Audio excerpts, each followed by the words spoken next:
قرن کے قرن اجاڑ دیے، میں نے روئے زمین کے مالک اجاڑ دیے، میں نے ملکوں کے بادشاہ اجاڑ دیے، میں نے وزیر اعظم اجاڑ دیے، میں نے گورنروں سے بھیک کے ٹکڑے منگوا دیے، میں وہ خدا ہوں وَتُعِزُّ مَن تَشَاءُ وَتُذِلُّ مَن تَشَاءُ۔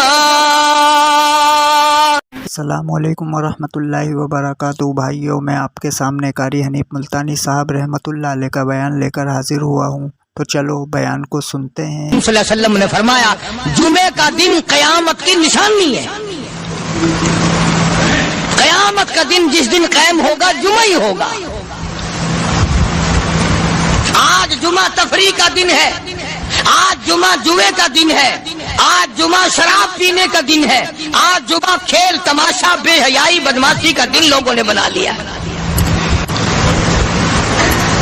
ایک ہمارا ماحول ہے، آپ ذرا توجہ فرمائیں۔ جمعے کے دن فلموں میں رش ہے، جمعے کے دن سینما کے ٹکٹ کا رش ہے، جمعے کے دن VCR بہت زیادہ چلتے ہیں، جمعے کے دن ٹیلی ویژن پہ بڑا رش ہوتا ہے، جمعے کے دن بدماشی ہے، جوا ہے، بے حیائی، زیادہ سے زیادہ بے حیائی جمعے کے دن ہوتی ہے۔ حالانکہ حضور کریم صلی اللہ علیہ وسلم نے فرمایا جمعے کے دن ایک گھڑی ایسی آتی ہے جو مانگو وہی ملتا ہے، جس حال میں کوئی مشغول ہوگا وہی اس کی زندگی کا مستقل ذریعہ بن جائے گا۔ کون سمجھائے تمہیں؟ کس کے اندر طاقت اور جرأت ہے کہ قوم کے دھارا پھیر سکے اور قوم کے رخ کو پھیر سکے؟ کون پھیر سکتا ہے؟ اس لیے قرآن کریم نے بار بار للکارا اور فرمایا افلم یہد لہم کم اہلکنا قبلہم من القرون، اکڑنے والوں، بدماشی کرنے والوں، بغیرت کمیلوں، باداؤ، جب میرا قہر جوش میں آئے گا پھر ایک دو کو نہیں، پھر بستی کی بستی، ملک کے ملک اجاڑ کے رکھ دوں گا۔ افلم یہد لہم کم اہلکنا قبلہم من القرون،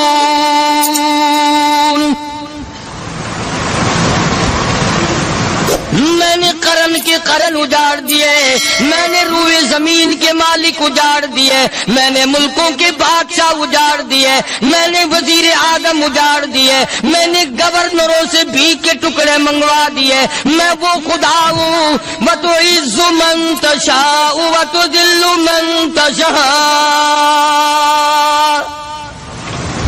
بِيَدِكَ الْخَيْرُ إِنَّكَ عَلَىٰ كُلِّ شَيْءٍ قَدِيرٌ۔ سارا نظام میرے ہاتھ میں ہے، تبارک الذی بیدہ الملک، برکتیں میرے پاس ہے، رحمت میرے پاس ہے، خیر میرے پاس ہے، بھلائی میرے پاس ہے، سلامتی کے خزانے میرے پاس ہے، امن کے خزانے میرے پاس ہے۔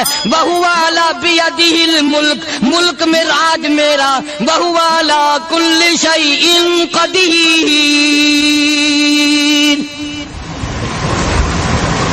ذرے ذرے پہ قبضہ میرا، پتے پتے پہ قبضہ میرا، پہاڑ کی ایک ایک کنکر پہ قبضہ میرا، سمندر کے قطرے قطرے پہ قبضہ میرا۔ تو ہوتا کون آکڑ کرنے والا؟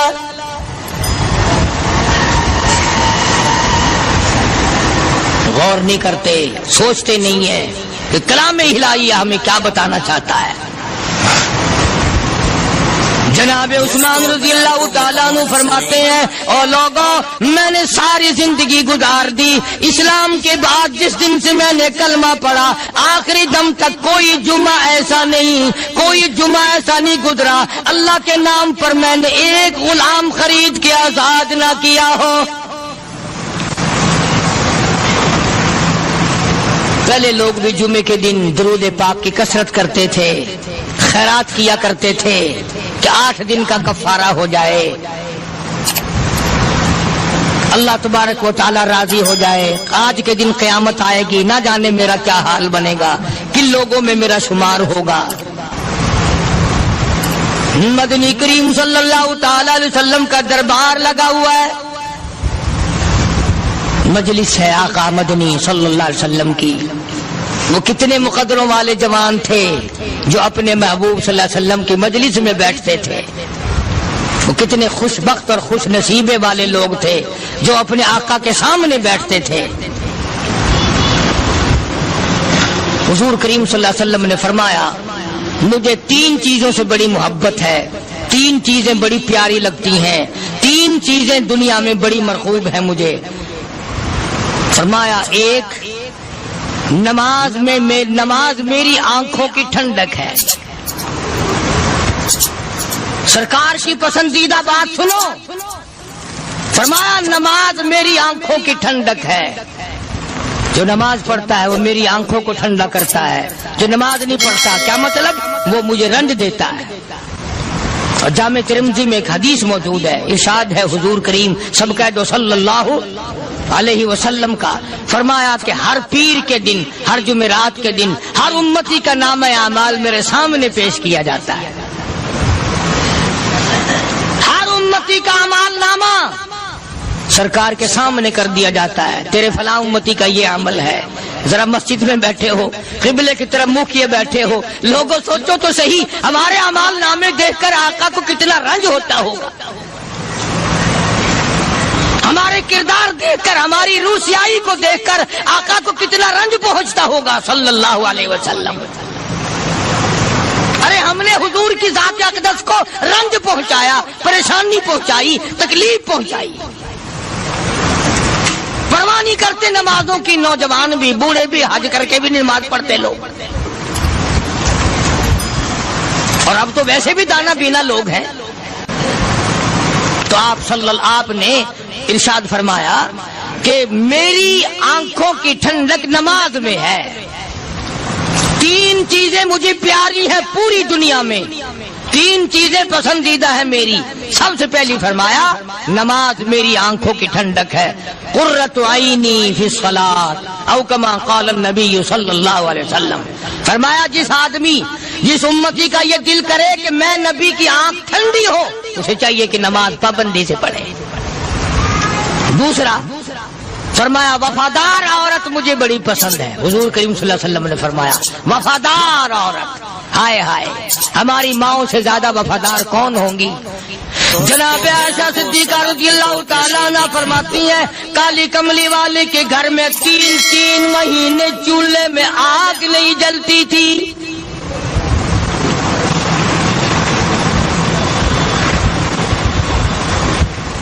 دوسروں کے واسطے ہے سیم و زر و گوہر, اور اپنا یہ حال ہے کہ چولہا ہے بجھا ہوا.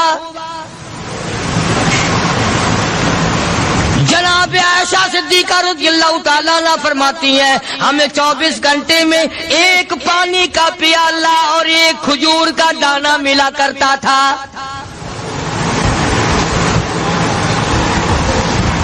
کبھی اپنی ماؤں کی خوراک تو دیکھو, خرچہ تو دیکھو. اور اگلی بات سنو تو حیران ہو جاؤ. جناب عائشہ صدیقہ رضی اللہ تعالیٰ عنہ فرماتی ہیں اس پیالے اور کھجور کی قدر بھی تب ہوئی جب وہ بھی نہ ملی. پیسوں کو برباد کرنے والوں, بے قدری کرنے والوں, ذرا سوچو تو صحیح کہ کیا گھر ہے محمد عربی سب کہہ دو صلی اللہ علیہ وسلم کا. اسی گھر سے خیر و برکت ملی صحابہ کرام کو, لیکن دنیا نہ تھی, بلڈنگ نہ تھی, کوٹھی نہ تھی, بنگلہ نہ تھا, چہل پہل نہ تھی. اچھا ایک بات اور آج یاد کر کے لے جاؤ, یہ تو مجبوری ہوئی نا, یہ تو ایک مجبوری ہوئی, پریشانی ہوئی, محتاجی ہوئی کہ پانی کا 1 پیالہ اور 1 کھجور کا دانہ ملتا تھا. اور اگلی بات سنو تو حیران ہو جاؤ. مجبوری اور چیز ہے, اختیار سے کرنا اور چیز ہے. جناب فاروق اعظم رضی اللہ تعالیٰ عنہ کی حکومت ہے. عائشہ صدیقہ رضی اللہ تعالیٰ عنہ سال کا خرچہ 12,000 روپیہ بوری میں بھر کر حضرت عمر نے حضرت عائشہ کے گھر پہنچا دیا. لو تمہارا یہ سال کا خرچہ آ گیا.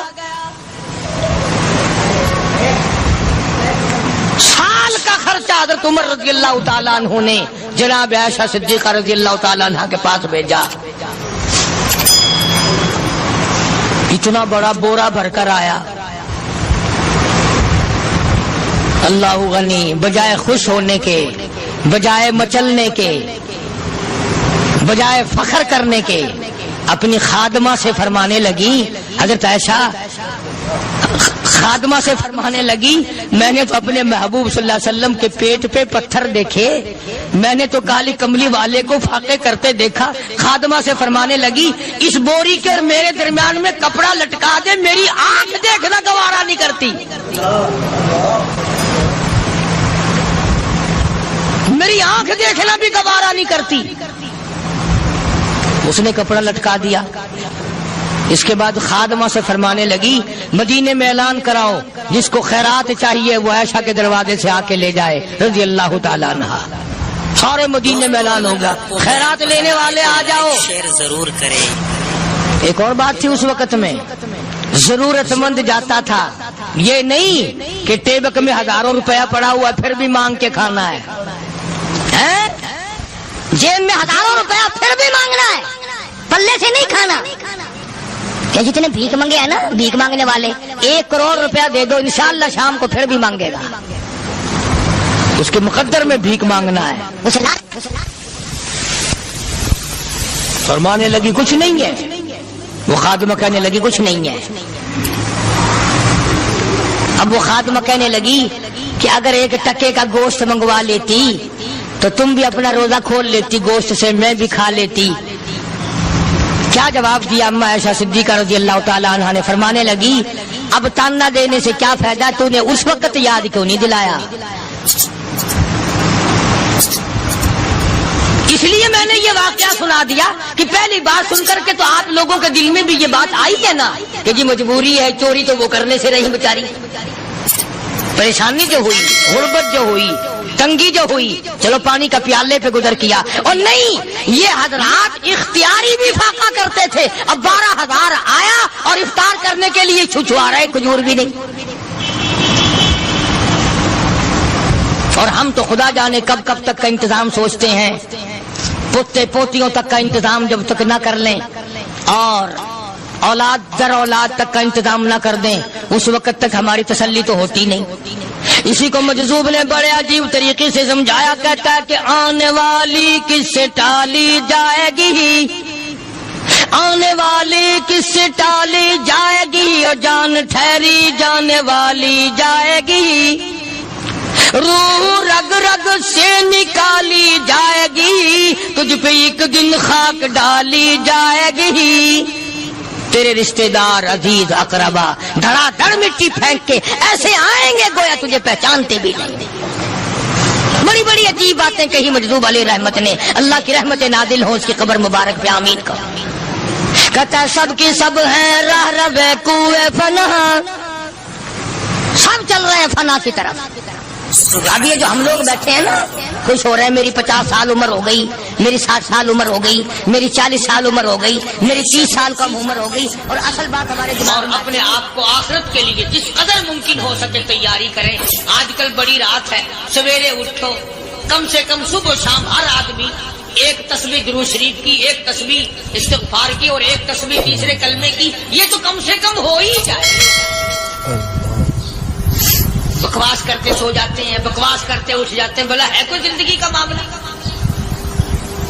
اللہ سے معافی مانگتا سو جا اور معافی مانگتا اٹھ جا. خدا کی قسم اللہ کا دریائے کرم جوش میں آئے. تو یہ ساری چیزیں میں نے لیے عرض کی تو وقت پورا کرنے والا حساب نہیں کہ نہ جانے کس کو توبہ کی توفیق ہو جائے. کم سے کم ان 3 تسبیحوں کو ہر مرد عورت لازمی پکڑ لے.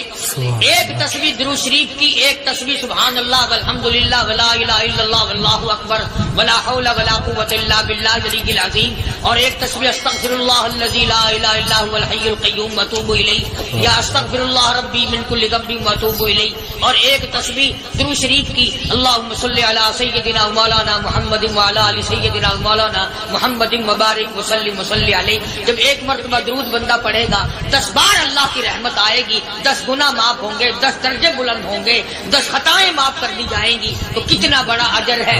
خصوصاً بوڑھوں کو چاہیے کہ وہ گپوں میں اپنا وقت خراب نہ کریں. خدا کی قسم قبر میں جانے کے بعد تجھے ایک سانس کی مہلت ملے گی. پر مجھے اس بات کا افسوس ہے کہ آپ لوگ پورا مضمون سننے کی کوشش نہیں کرتے، بلکہ بعض لوگ بالکل اخیر میں سر سے، ایک ہے جمعے کی فضیلت حاصل کرنا، ایک ہے جمعہ پڑھنا، ایک ہے سیرو لہاونا. اس میں بڑا فرق ہے. ایک ہے سر سے اتارنا اور ایک ہے اس کی فضیلت کا حاصل کرنا. حدیث پاک میں آتا ہے کہ جمعے کے دن فرشتے دروازے پہ کھڑے ہو کر کے حاضری لگاتے ہیں. ہاں، اللہ صاحب مل کی ٹیکسٹائل مل کی حاضری کا تو پتا ہے، مسجد کی حاضری کا کوئی پتا نہیں. اگر دیر ہو جائے تو وہ گیٹ کیپر واپسی کر سکتا ہے. اگر دیر میں آیا تو یہ فرشتہ نہیں کہتا، لانتی ہوا پیچھے سے. بہت مدت کی بات ہے، علامہ یوسف بن نور رحمۃ اللہ علیہ زندہ تھے. میں کراچی تھا تو حضرت نے مجھے فرمایا کہ جمعہ ہمارے یہاں پڑھا دو. اب کے میری والی وہ جمعہ پڑھاتا تھا ان دنوں میں. تو میں جب گیا تو ہم ایک چھوٹے سے دروازے سے داخل ہونے لگے. ایک پٹھان کہنے لگا پرلے دروازے سے چلو، میں بھی ادھر سے جاتا ہوں. میں نے کہا کیوں؟ کہنے لگا فرشتہ ادھر رجسٹر لیے کھڑا ہے، تم ادھر سے گھس جاؤ گے تمہارا حاضری نہیں لگے گا. تو کہنے لگا فرشتہ بڑے گیٹ پہ کھڑا ہے، ادھر چلو. تو کم سے کم اس پٹھان کا تو یہ عقیدہ ہے کہ فرشتہ کھڑا ہے، اور تمہارا خیال یہ ہے کہ جمعے کے دن نہ فرشتہ ہے نہ خدا ہے، کوئی بھی نہیں ہے. اس لیے سیرت النبی صلی اللہ علیہ وسلم کا عنوان شروع ہوگا. وقتی آؤ، پورا مضمون سنو تاکہ لطف آئے، دل و دماغ بنے. اور عقیدہ میں نے تمہیں بتا دیا، لا الہ الا اللہ، خدا کے سوا الہ کوئی نہیں، مشکل کشا کوئی نہیں، پیدا کرنے والا کوئی نہیں، فصل میں، دکان میں، کارخانے میں اس کے سوا برکت دینے والا کوئی نہیں. اور یہ بات بتائی کس نے؟ محمد الرسول اللہ صلی اللہ علیہ وسلم. ہمارے نبی حضرت محمد الرسول اللہ صلی اللہ علیہ وسلم نے ہمیں یہ بات بتائی. خدا کے بعد خدا کوئی نہیں، مصطفیٰ کے بعد نبی کوئی نہیں، حضور صلی اللہ علیہ وسلم کے بعد کوئی کسی قسم کا جو نبوت کا دعویٰ کرے وہ کافر ہے، دجال ہے، بے ایمان ہے، وہ خنزیر سے بدتر ہے جو میرے آقا کے ختم نبوت کے تاج کو ہاتھ لگائے گا.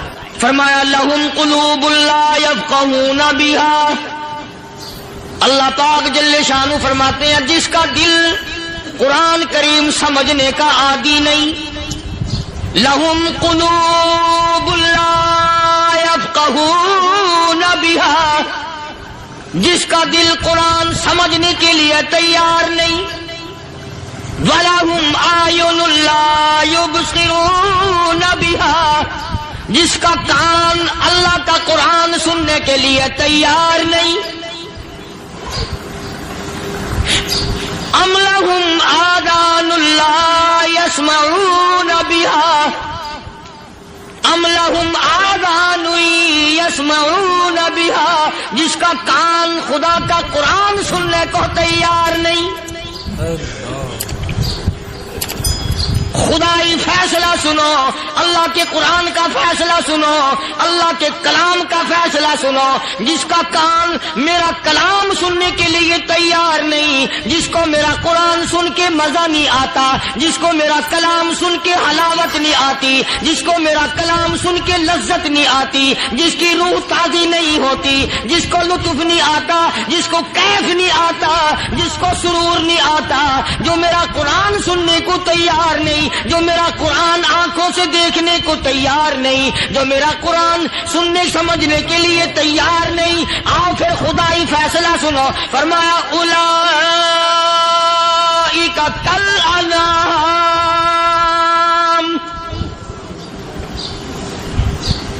میرا فیصلہ نہیں، کسی پارٹی کا فیصلہ نہیں، کسی فرقے کا نہیں، کسی طبقے کا نہیں، کسی جماعت کا نہیں. فرمایا اولئک الانعام،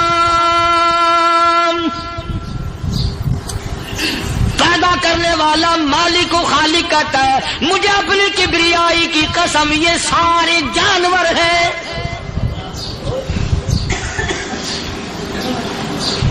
یہ سارے کے سارے جانور ہیں، یہ درندے ہیں جو ایک دوسرے کو چیر پاڑ کر کھاتے ہیں، یہ درندے ہیں جو ایک دوسرے کا خون پیتے ہیں۔ فرمایا بل ہم اضل، جانوروں سے بھی بدتر۔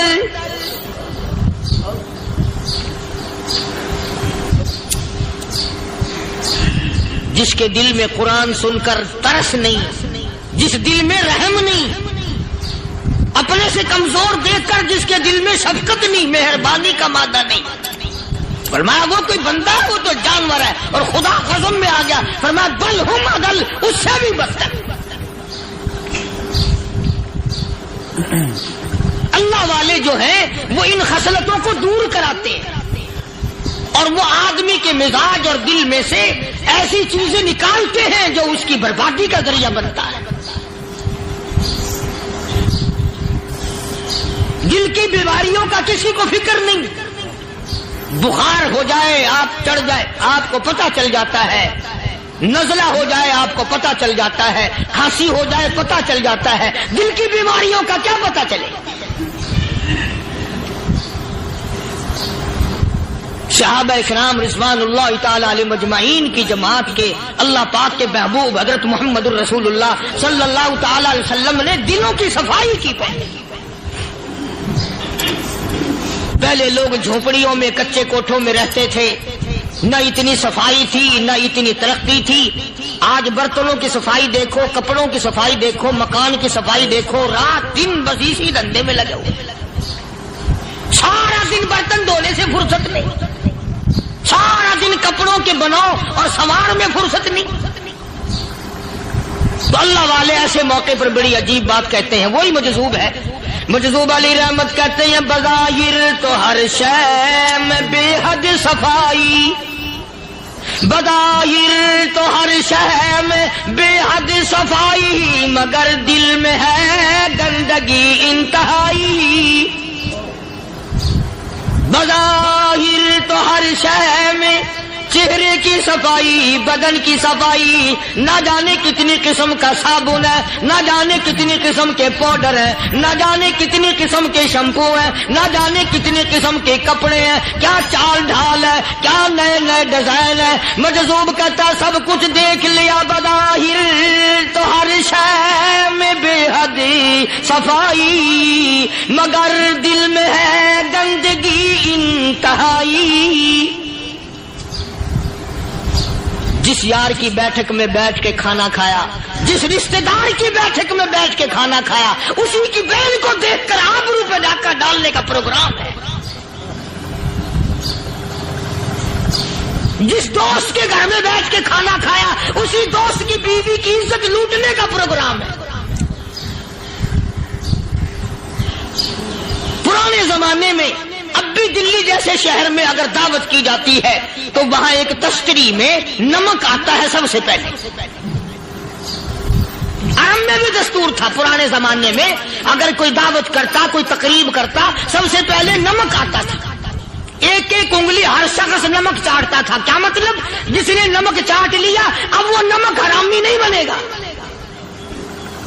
اس گھر میں چوری کرنا، اس گھر کی آبرو کا غلط تصور لانا، اس گھر کے مال میں خیانت کرنا وہ حرام سمجھتا تھا جس گھر کا میں نے نمک چکھ لیا۔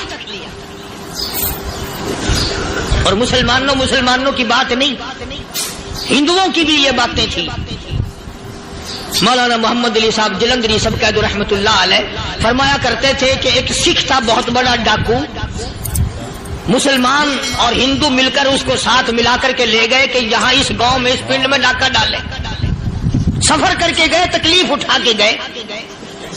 اس سکھ ڈاکو نے پوچھ لیا کہ یہ کون سا گاؤں ہے کہ یہ فلانا ہے۔ اچھا سارے کے سارے یہ تلاش کرو، یہ سوچ بچار کرو، اپنے پنڈ کی، اپنے علاقے کی، کسی مسلمان کی، کسی ہندو کی، کسی سکھ کی، کسی چوڑے چمار کی اس گاؤں میں لڑکی تو نہیں؟ ہمارے یہاں سے کوئی لڑکی تو شادی ہو کے یہاں نہیں آئی ہوئی؟ ان ساروں میں سے کہنے لگا کہ ہمارے بھنگی کی لڑکی جمعدار کی یہاں آئی ہوئی ہے۔ کہنے لگا واپس چلو، بیٹی بیٹی ہے، چاہے بھنگی کی ہو یا نواب کی ہو۔ ارے کل بیٹی کا ڈولا دیا تھا کہ ڈاکہ ڈالیں گے، شرم نہیں آئے گی؟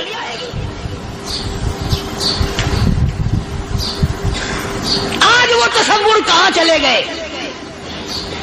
اور ہم سب روتے پھرتے ہیں سکون نہیں، سکون نہیں، اطمینان نہیں۔ ارے اطمینان آئے گا کیسے؟ ہمارے دل بے ایمان ہے، نیتیں خراب ہے، آئے گا کہاں سے؟ صحابہ کرام رضوان اللہ تعالی علیہ مجمعین کی جماعت نے اس قدر اس بات پہ محنت کی اور کوشش کی کہ غلط لقمہ بھی پیٹ کے اندر نہ چلا جائے۔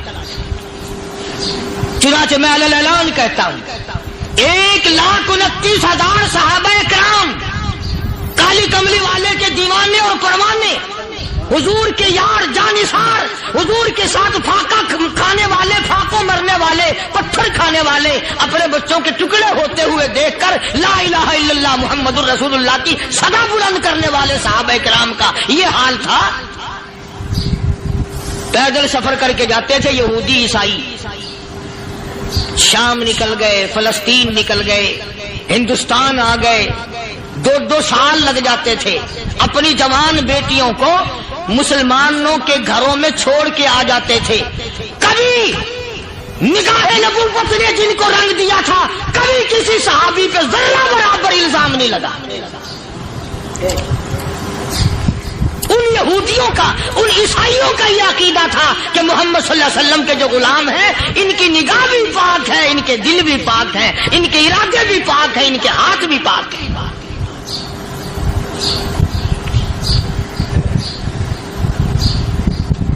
مصر کے گورنر نے، مصر کے جنرل کرنل نے خط لکھا سیدنا فاروق اعظم رضی اللہ تعالی عنہ کی خدمت میں، دور خلافت ہے حضرت فاروق اعظم کا۔ کیا خط لکھا کہ حضور مجھے کافی وقت گزر گیا ہے اور فلاں علاقے میں آپ کے حکم سے ہم نے جانا ہے اور راستہ صرف ایک ہے اور اس راستے میں جال بچھا دیا گیا۔ اب مجھے مشورہ دیں، میں کیا کروں؟ حکم دیں مجھے۔ جال کیا بچھا دیا گیا کہ ہمیں پتہ چل گیا ہے عیسائیوں نے پروگرام بنایا، سینکڑوں لڑکیاں تلاش کر کر کے بڑی خوبصورت حسینہ اکٹھی کی ہیں، ان کو گانے بجانے کی ٹریننگ دی ہے، ان کو اچھی اچھی آوازوں والی لڑکیاں ڈھونڈ کے لائے ہیں، اور انہوں نے یہ پروگرام بنایا کہ جب مسلمانوں کی فوج اس گلی سے گزرے گی ان کوٹھوں کے اوپر چڑھ کے گانا بجانا کریں گے تاکہ ان کے دل میں بدماشی آئے اور ان کا بیڑا غرق ہو۔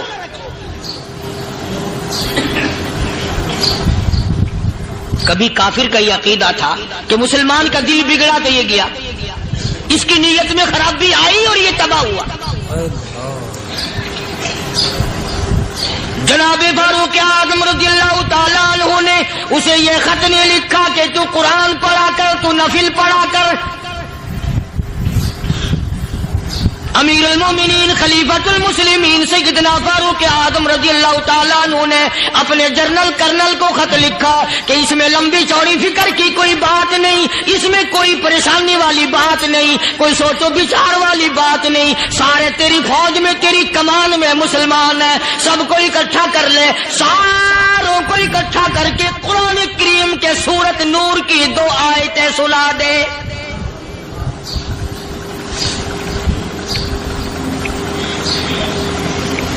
یہ بھی نہیں فرمایا کہ سزا سناؤ، اتنے کوڑے لگیں گے، جو خلاف کرے گا یوں قید ہوگی، یہ کورٹ مارشل کر دیا جائے گا، کچھ نہیں۔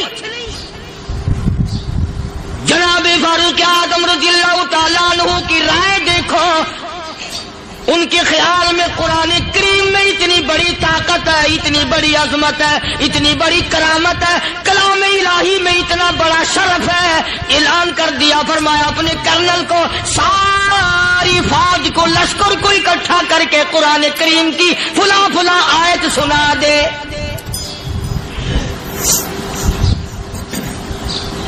اور اس کے بعد بے دھڑک فوج کو، لشکر کو اسی راستے سے گزار کے لے جا، بے دھڑک لے جا۔ ہائے، کبھی قرآن کی 2 آیتوں سے کام بن جاتا تھا، اب سارے قرآن سے میرا تیرا کام نہیں بنتا۔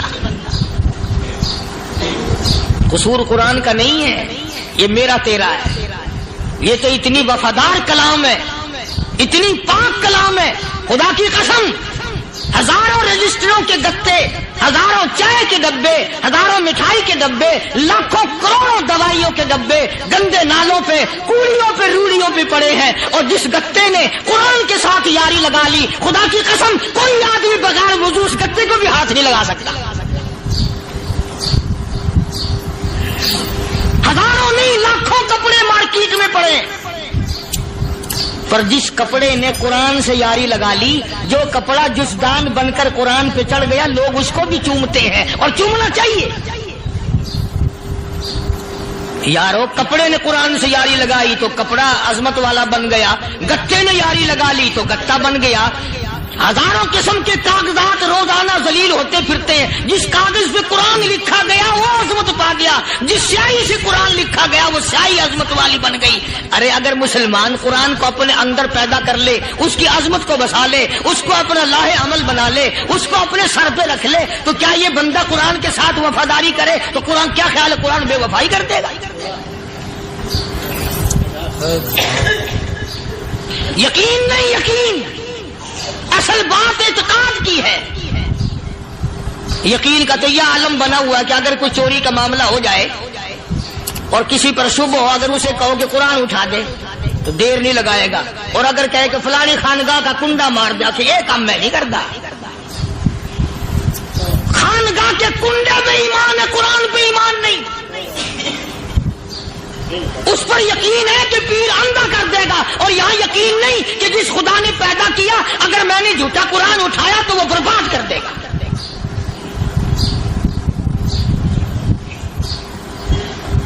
عجیب عجیب لوگ۔ چنانچہ مصر کے کرنل نے، مصر کے جنرل نے ساری فوج کو اکٹھا کر لیا۔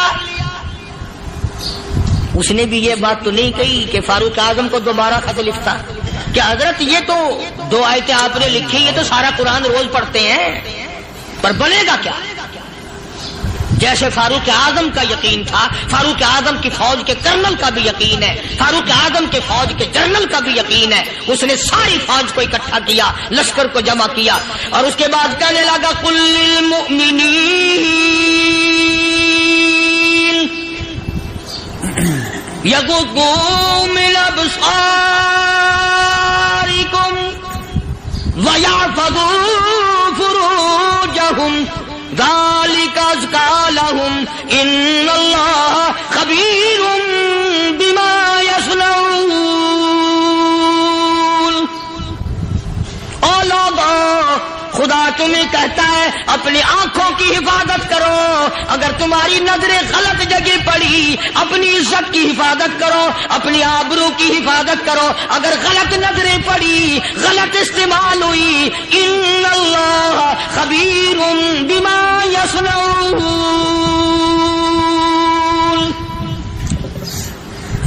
اللہ پاک تمہاری ساتھ ساتھ ہے، وہ ہر چیز کو دیکھتا جائے گا، وہ ہر چیز تمہاری دیکھے گا۔ چنانچہ تاریخ شاہد ہے، ابن حشام نے لکھا ہے، ابن خلدون نے لکھا ہے، اور کئی مورخین نے لکھا ہے کہ جب مسلمان جنرل نے، مسلمان کرنل نے اپنی فوج کو قرآن کی 2 آیتیں سنائی اور اس کے بعد حکم دیا چلو، تمام کا تمام لشکر چل رہا ہے، ادھر ڈھول بجا، دھماکے بجے، گانا شروع ہوا، گانا بجانا شروع ہوا، ساری فوج نکل گئی، سارا لشکر چلا گیا۔ لڑکیوں نے دیکھا کہ یہ تو ختم ہو گئے، نیچے آواز دے کے کہنے لگی اور جانے والوں یہ ساری فوج کئی اندھوں کی فوج تو نہیں؟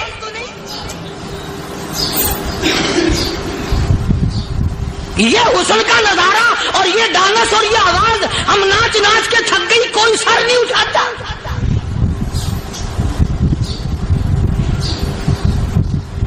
اور آج دیکھ لیں آپ، ہر گھر کے اوپر وہ لگا ہوا ہے ایریل، لعنت کا ایریل لگا ہوا ہے، لعنت کا ایریل۔ حاجیو تم کیا کہتے ہو کہ ہمارے گھر کا اس میں کیا بگڑے گا؟ خدا کی قسم وہ بگڑتا ہے، وہ دیمک لگتی ہے، وہ تباہی پھرتی ہے، تمہیں پتہ بھی نہیں چلتا۔ تم نے کیا سوچ رکھا ہے؟ مسلمان کرنل کے حکم پہ ساری فوج نکل گئی، ناچنے والی گانے والی لڑکیاں عیسائیوں کی حیران ہیں، کیا ہوا؟